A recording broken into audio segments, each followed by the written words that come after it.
සමහර කෙනෙකුට නිදිමත කියන එක ලොකුම ප්‍රශ්නයක්. ඒ නිසා අපි මේක පොඩ්ඩක් විග්‍රහ කරගන්න ඕන බුදුරජාණන් වහන්සේගේ ධර්මයට අනුව. බුදුරජාණන් වහන්සේගේ ධර්මයට අනුව බුදුරජාණන් වහන්සේ නිදා ගැනීම ගැන දේශනා කරලා තියෙන්නේ එක එක පරයයන් තියෙනවා. නිදිමත අලසකම පංච නීවරණ වලින් එකක් කියලා.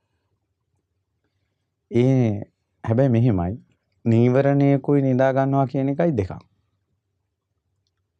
කියන්නේ තමන්ගේ දෛනික කටයුතු වලට බාධා වෙන විදිහට එන නිින්ද සහ තමන්ගේ අරමුණ කරා යන්න බාධා වෙන විදිහට එන නිින්ද තමයි නීවරණයක් විදිහට තියෙන්නේ. ඒ වගේම තමන්ගේ කුසල අකුසල් තේරුම් ගන්න බැරි විදිහට බාධා වෙන විදිහට එන නිින්ද තමයි තීන මිද්දේ. එහෙම නැතුව විවේක ගන්න නිදා ගන්න එක තීන මිද්දේ නෙවෙයි. බුදුරජාණන් වහන්සේත් සැතපෙලා තියෙනවා. ඒතර අපි මේ කියන්නේ රැයට නිදා ගන්න එක ගැන නෙවෙයි. ඒ කියන්නේ සමහර ගෙවල් වල දරුවෝ ඉන්නවා විශේෂයෙන් දූල පුතාලට මේ ප්‍රශ්නේ ඇති. දවසේම නිදා ගන්න. පොතක් අතට ගත්තොත් නිින්ද යනවා. බණක් අහනකොට නිින්ද යනවා.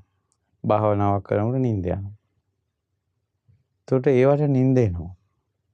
හැබැයි ඉතින් චිත්‍රපටයක් නාට්‍යයක් බලනකොට නිින්ද යන්නේ නැහැ. ඒතර අර යහපත් දෙයකදී එන නිින්ද සහ මේ වැඩපොලක් කරගන්න බැරුව වද දෙන නිින්ද ගැන මොකද්ද බුදුරජාණන් වහන්සේ දේශනා කරලා තියෙන්නේ කියලා. බුදුරජාණන් වහන්සේ භික්ෂු සංඝයාට නිදි වැරීම ගැන දේශනා කරලා තියෙනවා. අවශ්‍ය පමණට නිදා ගැනීම ගැන දේශනා කරලා තියෙනවා. සිංහ සෙයියාවෙන් සැතපීම ගැන දේශනා කරලා තියෙනවා. පෞකාර සිටිවිලි හිතා ඉන්නවට වැඩිය නිදා ගන්න එක හොඳයි කියලා දේශනා කරලා තියෙනවා. නිදා ගැනීම කියන්නේ වඳ කර්ම කියලා. බුදුරජාණන් ජීවිතේ වඳ බවක් කියලා දේශනා කරලා තියෙනවා. එතකොට නිදා ගැනීම හොඳයි කියන එක නෙමෙයි අතන තියෙන්නේ.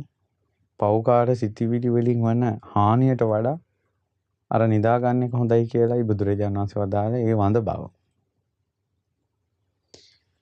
ඊට පස්සේ දැන් අපි බුදුරජාණන් වහන්සේ මේ නිදි කිරා වැටීම නැත්නම් බණ අහද්දි පොත් බලද්දි යහපත් අරමුණක් සිහි කරද්දි මේ නිදි කිරා වැටෙන ගතිය දුරු කිරීම පිණිස වදාළ උපදෙස් තියෙනවා.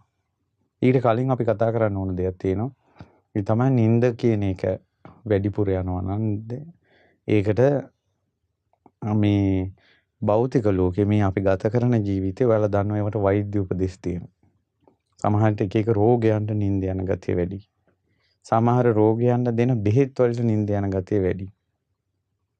එතකොට අපි ඒක ලෙඩක් නම් ලෙඩට බෙන බෙහෙතක් නම් එතකොට අපි ඒක තේරුම් ගන්න ඕන මේක මේ මගේ අසනීප නිසා එන නිින්දක්. එහෙම නැත්නම් බෙහෙත නිසා එන නිින්දක් කියලා තේරුම් ගන්න ඕන. සමහර අයට නොපෙනෙන බලවේග නිසා නිතර නිින්ද යනවා.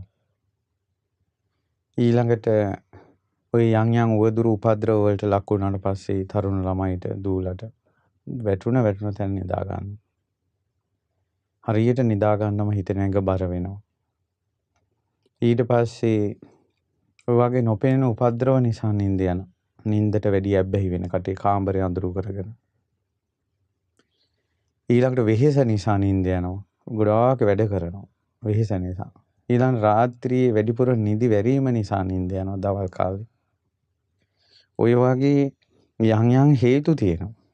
එතකොට අපි නිින්දට උත්තරේ හොයාගන්න එක ලේසි. වැඩිපුර නිින්ද යන්න හේතුව මොකද්ද කියන එක තේරුම් ගත්තොත්.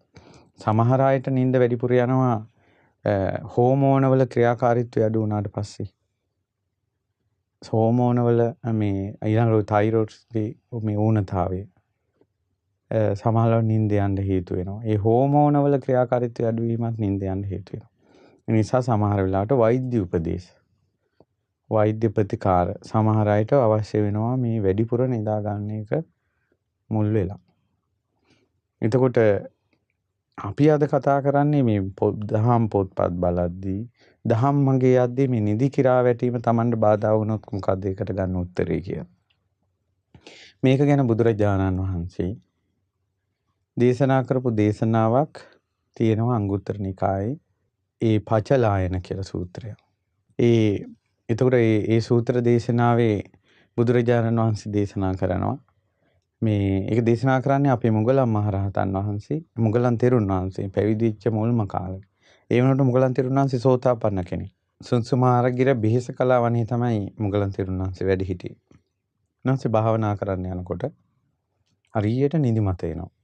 බලන්න සෝතාපන්න කෙනෙකුටත් වෙච්ච දෙයක්. ඉතින් සාමාන්‍ය අය ගැන කවර කතාවද? බුදුරජාණන් වහන්සේ දිවසින් දැක්ක මේක. දැකලා බුදුරජාණන් වහන්සේ මුගලන් තෙරුන් ඉදිරියේ පහළ වුණා.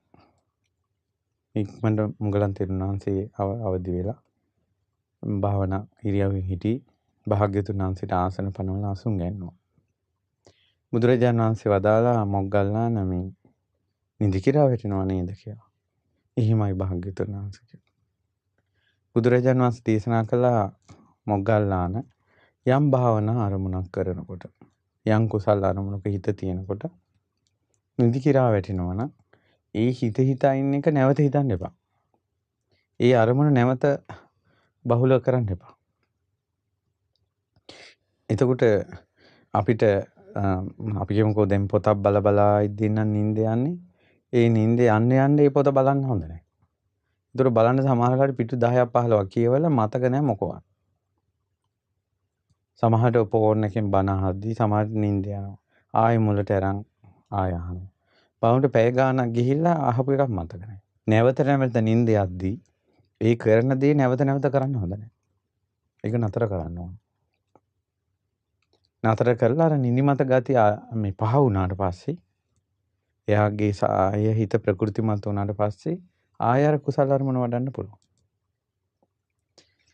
ඊට පස්සේ බුදුරජාණන් වහන්සේ දේශනා කරනවා මොග්ගල්ලාන ඒ විදිහටත් කළා නිින්ද යන්නේ නැතුව තව නිින්ද යනවනම් නිදි කිරා වැටෙනවනම්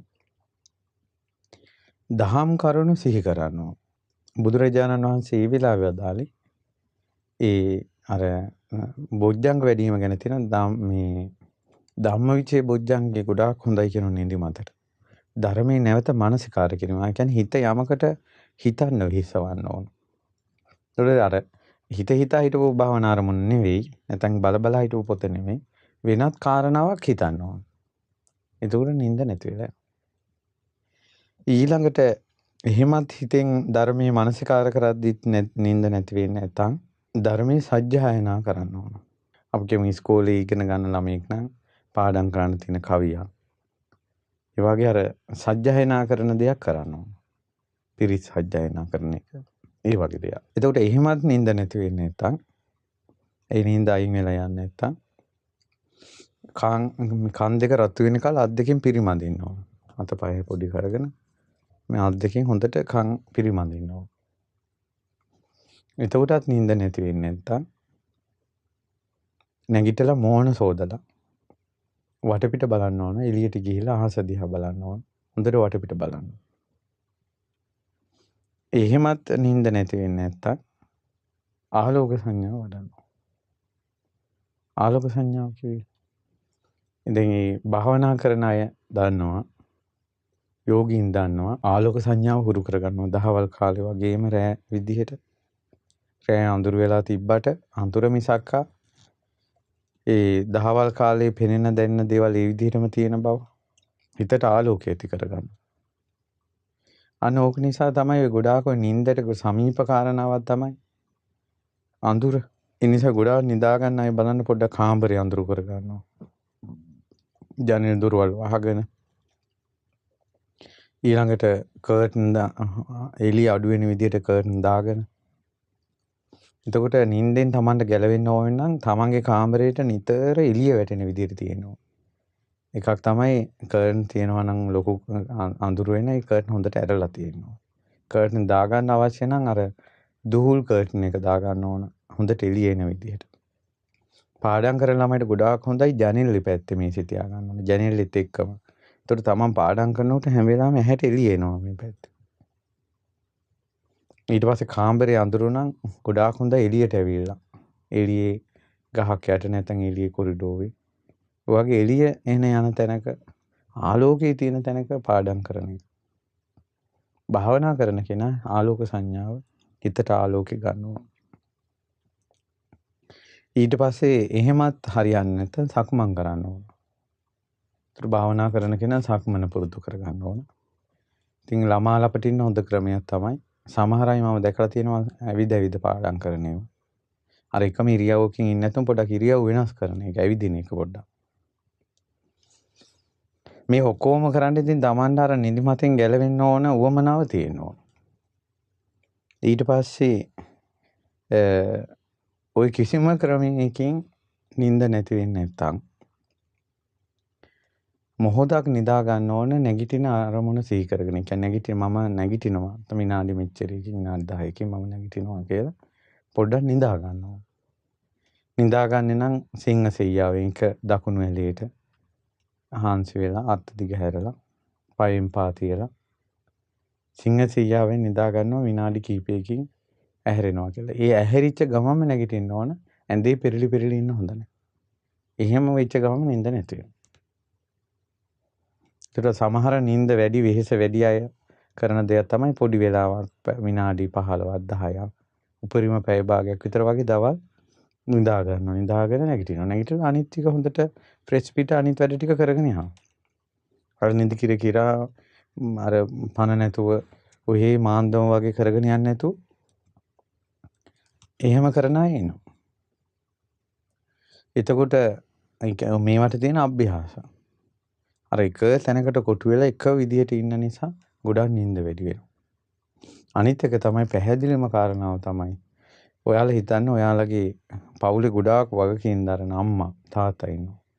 ඒ අය දැන් අපේ ගෙවල් වල එහෙම අපේ අම්මලා ඒ ගොඩාක් වගකීම් දරපු අය. ඒකට අපි ඉන්න කාලේ අපිට දහවල් කාලේ අම්මලා නිදාගෙන ඉන්නවා අපි කවදාවත් දැකලත් නැහැ. ඒ ඉච්චර වැඩ කටයුතු තියෙනවා. වගකීම් තියෙනවා. ඒකට වගකීම් වැඩ දැන් කොච්චර නිදා ගන්න කෙනෙක් වුණත් දවල් කාලේ එයාට වැඩ අපි මඟුල් ගෙදරක් මල ගෙදරක් මොනවා හරි වෙච්ච ගමන් එයාසට ওই දුවලා බැනලා වැඩ කරලා ඉන්නේ. ඒකට ඇත්තටම කිව්වොත් එහෙම මේ නිින්ද කියන එක එයාගේ ස්ථිර දෙයක් නෙවෙයිනේ. එයා ඇහැරවල නැගිටවල තිබ්බේ මොකද්ද වගකීමෙන්. ගොඩාක් අය නිින්දට ඇබ්බැහි වෙන්න හේතුව තමයි එයාට වැඩ කටයුතු අඩුයි. වගකීම් විරහිතයි. එයාට වැඩක් නැහැ. ඉතින් ඇත්තටම මේ නිසා ඉතින් නිදා ගන්නව හැර වෙන මොනව කරන්න. අම්මලා බයිනවා ඉතින් මෙයාලට මේ නිදා ගන්නවා කියලා. එහෙම නෙවෙයි. ඒ නිසා තමයි සමහර අය අඩුම තරමේ ගෙදර මිදුල අතුපතු ගන්න එකවත්. ගේ වත්ත පිටේ සුද්ධ කරගන්න එක. ගේ ආස්පස් කරන එක. පොඩ්ඩක් ඇවිදලා කියලා එන එක.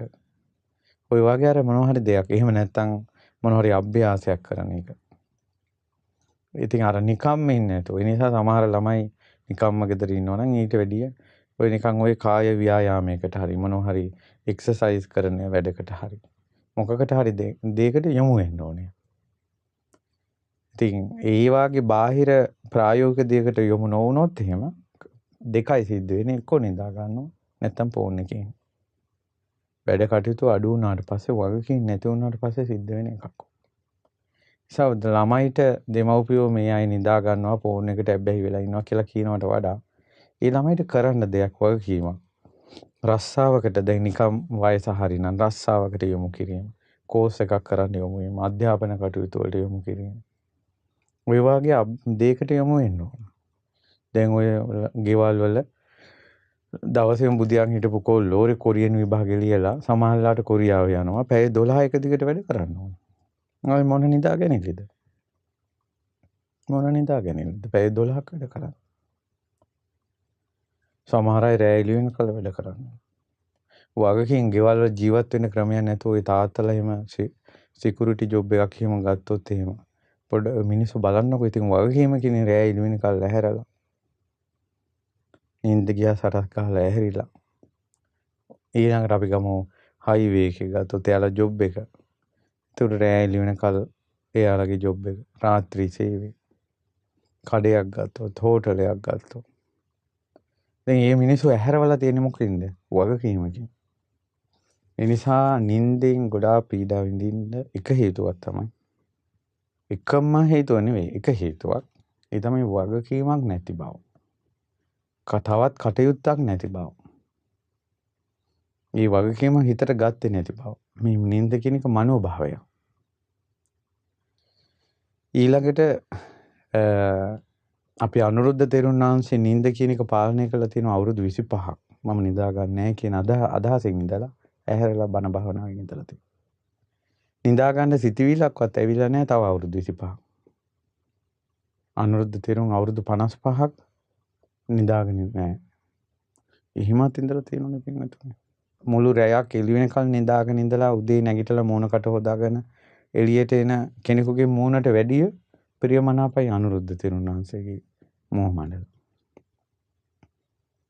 එච්චර මේ ආලෝකයි. කියමු කර්ම විපාකයක් හෝ දෝෂයක් නිසා හෝ නිදිමත වැඩි නම් අනුරුද්ධ මහරහතන් වහන්සේ වෙනුවෙන් වන්දනා කරන එක, ගුණ කියන එක, පහන් දැල්වන එක. දැන් මාවර මණ්ඩිය අසපුවේ තියෙනවනේ ශ්‍රී අනුරුද්ධ මහසෑය. ඉතින් හොයාගෙන ගිහිල්ලා වත් පිළිවෙත් කරන එක, පහන් දැල්වන එක. අනුරුද්ධ මහරහතන් වහන්සේ ගැන ගුණ කියන එක. ඒ වගේ නිදිවරාගෙන භාවනා කරපු මුනිවරුන්ට ප්‍රශංසා කරන එක. ඒ වගේ පුණ්‍ය විපාකස් රැස් කරගන්නවා. සමහර අයට සංසාර පුරුදු විදිහට නිින්ද එනවා. බුදුරජාණන් වහන්සේ ළඟ බණ අහපු කෙනෙක් බණ අහද්දි නිදාගනිද්දී ආනන්ද සවන්නාසේ අහනවනේ ස්වාමීනි ඇයි මෙයා මෙච්චර නිදාගන්නේ කියලා. ආත්ම භාව 500ක් සර්ප කුලේ ඉපදුනා කියනවා මෙයා. ගොදුරක් කාලා දරණලාගෙන නිදා ගන්න. ඒකම ඇවිල්ලා මනුස්ස ලෝකෙත් කනවා බොනවා නැහැරෙනවා මොනවාරි වැඩක්පලක් කරනවා නිදා ගන්න. ඒකම සසරට යනවා. ඒ නිසා නිතර දෙවිලි නිදා ගන්න පුරුදු වුණොත් මේක අපිට සසරට යනවා. ඒක හුරුවක් වෙනවා ඊට පස්සේ. නිසා වීරිය නැගී හිටින්නට ඕන. ඒකට හොඳයි අර අපි දවසට නිදා ගන්න වෙලාව කොලේක ලියාගන්න. ඔය ළමා ලපටින්ද දූල පුතාලා චිත්තත් දවසට නිදා ගන්න වෙලාව. මේ විදිහට නිදාගත්තොත් අවුරුද්දට කොච්චර නිදා ගන්නවද? අවුරුදු 10ක් ජීවත් වුණොත් කොච්චර නිදා ගන්නවද? අවුරුදු 50ට අපේ ආයුෂ අවුරුදු 70ක් කියමු 60ක් 70ක්. එතකොට අවුරුදු 60ට කොච්චර කාලයක් නිදාගනද? මනුස්ස ලෝකේ. එතකොට කණ්ඩ බොණ්ඩ යන වෙලාවක්, ඇඳ පැළඳ ගන්න යන වෙලාවක්, නිකරුණේ ගෙවෙන වෙලාවල් බලනකොට අර්ථවත් දෙයක් කරපු වෙලාව ගන්නකොට චූටි වෙලාවක් අර්ථවත් දෙයක් අපි ඉදිරියලා තියෙනවා ජීවිතේම. ගොඩාක් අපේ ජීවිතේ නිකන් නිස්කාරණේ මනුස්ස ජීවිතේ ගෙවිලා යනවා. නිස්කාරණේ. සමහර අය පැය 15 නිදා ගන්නවා දවසට. හැබැයි මම මේක කිව්වේ නිදිමත ප්‍රශ්නයක් වෙච්ච කෙනෙකුට. නැත්නම් සමහර අය නිින්ද අවශ්‍යයි. අපි කියමු මානසික පීඩනයකින් ඉන්නවා. යම්කිසි මානසික අවපාතයකින් ඉන්නවා. අන්න එයාට නිින්ද අවශ්‍යයි. එයාට වැඩිපුර නිින්ද ඕන. ඒ නිසානේ මානසික පීඩනයට ආවට පස්සේ එයාට බෙහෙත් වලින් නිින්ද වැඩි කරන්නේ. ඒ නිසා ඒ වගේ අය ගැන නෙමෙයි මම කියන්නේ. මම කියන්නේ බෙහෙත් වලින් නිින්ද එන අය ඒක දැනගන්තාව ගමන් ප්‍රමාණවත්. මට මේ නිින්ද එන්නේ බෙහෙත නිසා. එතකොට එයා රෝගේ සනීප කරගන්න ඒ තියෙන වැඩ ටික කරගෙන එයාගේ රෝගේ සනීප වුණා මේක හරියි. එතකොට මේ කියන්නේ අර අමතරව Taman දෙන දේවල්. එතකොට බුදුරජාණන් වහන්සේ ජාතක දේශනාවක වදාළා එක තාපසේ ගොඩාක් නිදිවරාගෙන භාවනා කරනවා. භාවනා කරනකොට දෙවිවරු පැහැදිලා කියන ඔයා ගොඩාක් මේ වේර වීරිය කරන තාපසෙක් නේද? නිදා ගන්නවත් නැහැ නේද කියලා. ඊට පස්සේ මේ තාපසය කියනවා ලෝකයා නිදා ගන්නකොට මං අවදියෙන් ඉන්නවා. බොහෝ දෙනෙක් නිදා ගන්න වෙලාවට මම අවදියෙන් ඉන්නවා.